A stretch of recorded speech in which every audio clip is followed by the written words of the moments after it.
A very good evening and many thanks for tuning in to Y254. It is Monday and it's the last Monday of the month of August 2018. Once again, many thanks. And tonight we shall be talking about matters constitution. We want to know about our human rights. And a day like today, or a date like today, rather 8 years ago, Kenya promulgated its second constitution since independence, and today we are marking 8 years since then, and we want to understand, do we really know about our rights? And that's the question we are asking tonight. How conversant are you with your human rights? And to help us understand that, with me in studio is Collins Mango. He is a lawyer, and I also have Stephene Machua. They will be telling us more what is it that we should know about our human rights and how should we fight for them. Talk to us. Our SMS line is 22162. Starts with the word Y News. Again, 22162 is the SMS line to use. Remember to start with the word Y News. At Murani Hillary at Y254 channel is the Twitter handle to use, and the hashtag is Y254 updates. Stay in touch. My name is Dereva Hillary. Welcome to the program. Now, good evening, gentlemen. Good evening. Many thanks for having you here. It's a pleasure. It's 8 years already since the promulgation of the constitution of our country in 2010. It was 27th of August 2010. 8 years down the line, I want to begin with a one-off question. Do you think the constitution has been fully implemented for the last 8 years? Let me begin with you, Collins. Yes, thank you very much, Hillary, for having me in your show once again. It's quite a chilly evening with the rain, sudden rains. But to go to your question, I'd like to say that yes, it's been 8 years, as you've said, since we promulgated the constitution. Yeah. And I think now is the time when the constitution is being put to test. At the time, you could remember the history from the days of the Bomas draft, Professor Yash Palgai. Yeah. Then we remember the banana and the orange. So at that point in time, Kenyans were really clamoring for a new constitution. Right. And at the end of the day, they got what they wanted. That is in the 2010 constitution. Right. And I think now is when it's being put to test. Now is when Kenyans perhaps are realizing some things do work, some things are not going well. But I think a good ad was chapter 4, that was on human rights, the whole chapter, which is on the Bill of Rights. Yeah. And Kenyans have gotten to enjoy their rights unequivocally. We no longer see some of actions that used to happen in previous regimes. Yeah. Kenyans' human rights are being protected at the time. Mm-hmm. We are also seeing the fruits of things like devolution. Yeah. But there are other areas that Kenyans are questioning, and perhaps we may, in the future days, maybe perhaps have a chance to relook. Mm-hmm. Maybe things to do with the people complaining that we are at the moment being overrepresented, right. That is in the legislature and all. True. So those are some of the areas that perhaps moving forward, as Kenyans, we may want to sit back and maybe rechart and see the way forward. Well, I want to believe it's something that won't just happen in a single day. Do you think, Stephene, the constitution has been implemented for the last 8 years? I would say partly yes, and partly no. Yes, because we've seen huge progress, especially on the freedom of expression, right? Where people can comfortably hold a different opinion. I can disagree with the other person without getting into trouble. But there are instances, and I think we saw it a lot last year. True. There are people who are victims of the same of the same freedom of expression. So it's two-way. When you look at other bits of the constitution, I would say we are way far much better than we were 10 years ago. Sure. Yeah. All right. I just want to begin from where you've just mentioned on freedom of expression, and most of the people may not know. Maybe even a 10-year-old kid will not know what is this thing. But let me get it from you people. Simple terms. When we say the freedom of expression or freedom of speech, what do we mean? Collins? Yes, perhaps before I could define that, it is critical and crucial for us to understand as Kenyans and everybody is that where your rights begin is where somebody else's right end. Absolutely. What I'm trying to say here is that some of these rights, while enjoying them or expressing them, they are very thin lines. Right. Especially when it comes to freedom of expression. Yes, it is guaranteed that as a Kenyan, you have the freedom to express your views and opinions freely without being, restricted or barred. But again, such kind of rights have a tendency or have thin lines in which, whereby we can see people at times end up abusing such rights. Right. And this especially is majorly seen online, where we are seeing cases of cyberbullying and people being, especially during the electioneering period. Right. We see a lot of that when there was a lot of, antagonistic way of Kenyans not being able to tolerate each other's opinions, and people could go to the extreme and maybe hurl insults and so on. And that is where there is a very fine line. Yeah. So yes, as much as I have my freedom to express my view, say about you, there are really fine lines that I should not cross, so that I might also not end up abusing you or hurling insults. That again I'll be infringing on your rights as well. Yeah. So it is a right that is guaranteed, yes. Right. But also while exercising it, you need to know that you owe a duty of care, not only to yourself but to the rest of the citizens. So it's basically holding your own opinion, and you're entitled to your own opinion without being questioned by other people, but still don't trample on other people's maybe ideas or opinions, rather.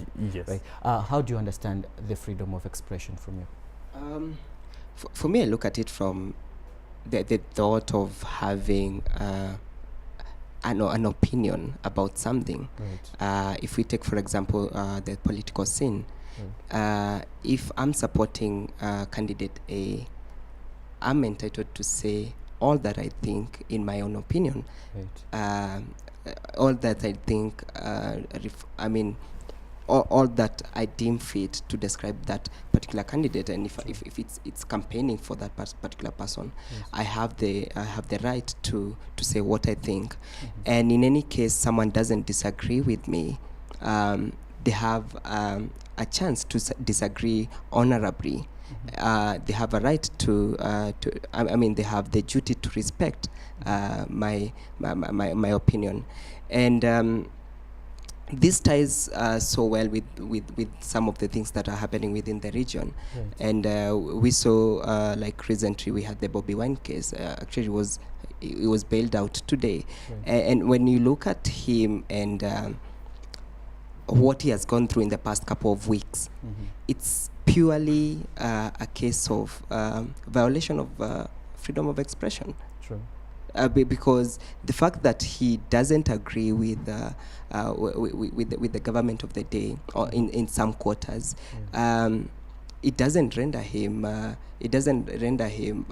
victim, or it doesn't make him any lesser to be put in jail or to be tortured. So for me, it's that bit of respecting opinions and being aware of the fact that these opinions count, depending on where someone is coming from in terms of the point of thinking and in terms of their personal experiences. Very true. Actually, it shall be etched for a long time in the memories of Kenyans. Every time it comes to election, we will have running battles between politicians and the maybe government of the day or the law enforcers.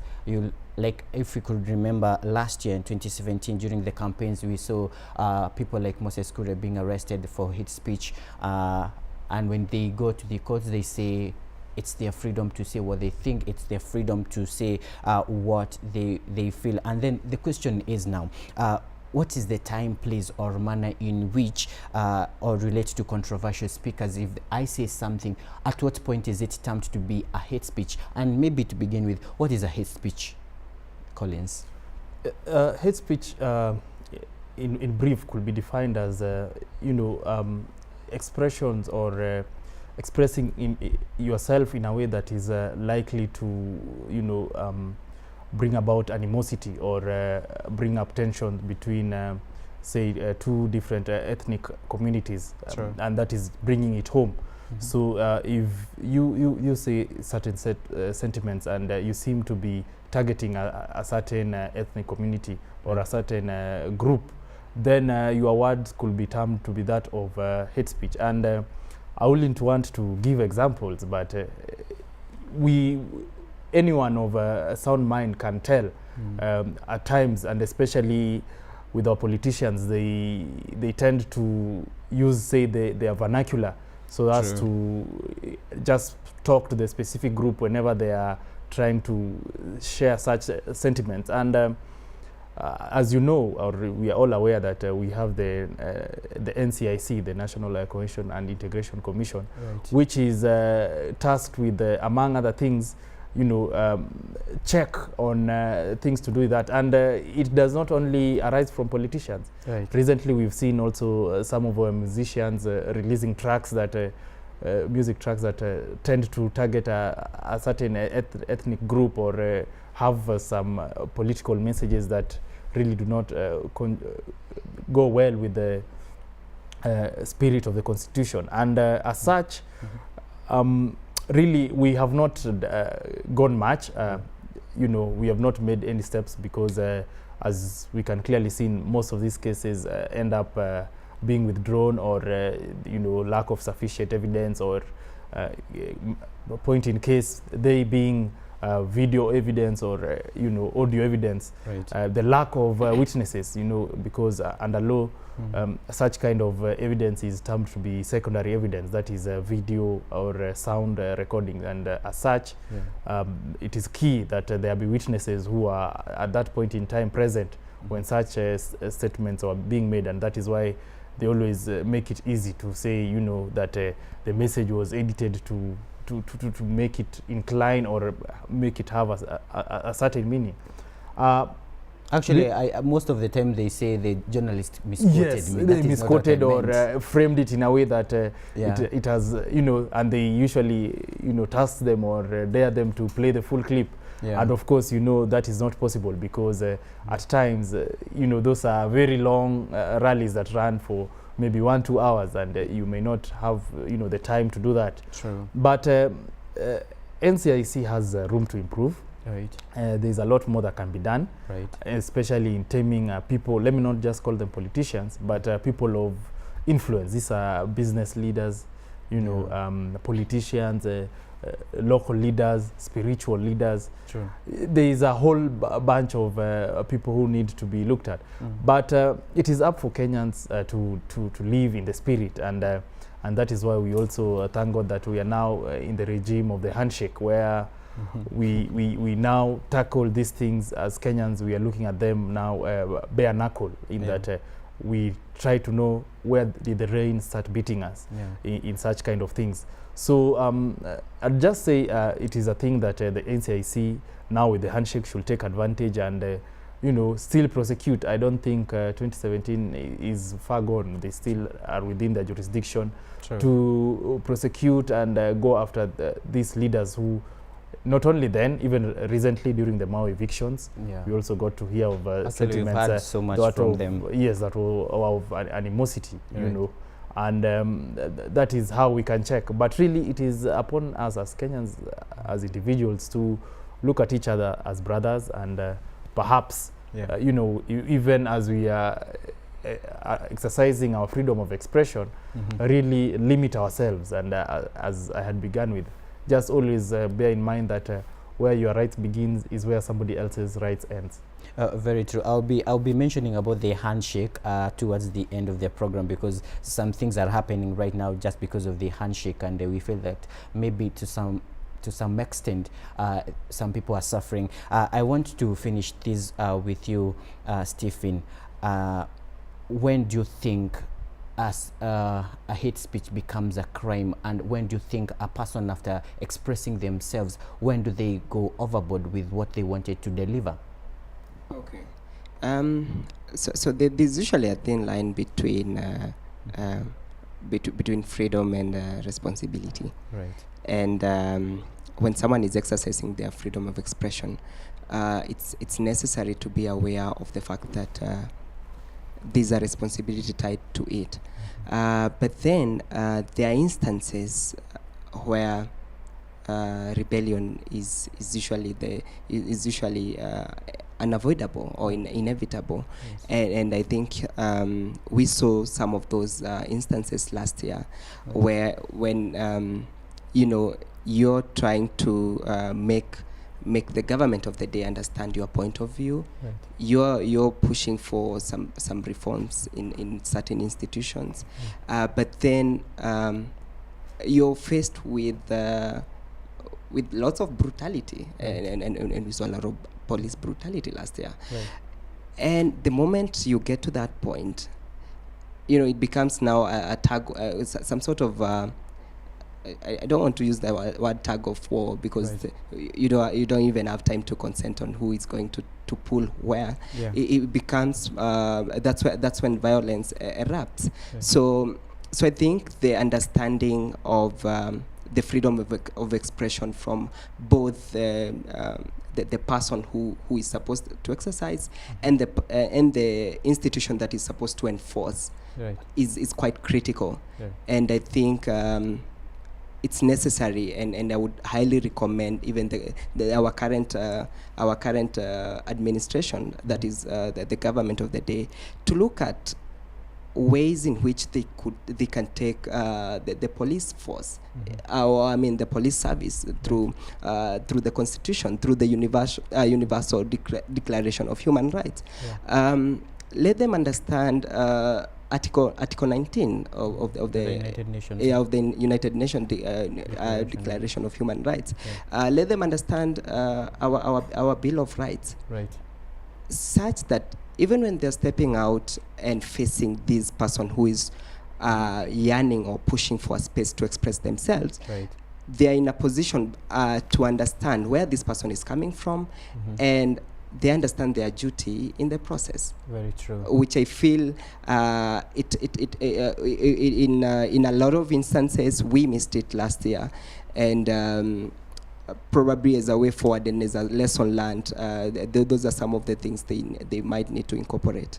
All right, I want us to take a very short break, and when we come back we shall be talking about the right to life, and this is embedded in the death penalty. We know what happens to Ruth Kamande as a case study in this scenario. We want to understand what should the judiciary do. Should people be given life sentence, or should they be given death penalty? However, it doesn't apply in our country. So we take a very short commercial break. Don't go too far. 22162 is the SMS line. Choose. Remember to start with the word Y in news. If we could have that break now.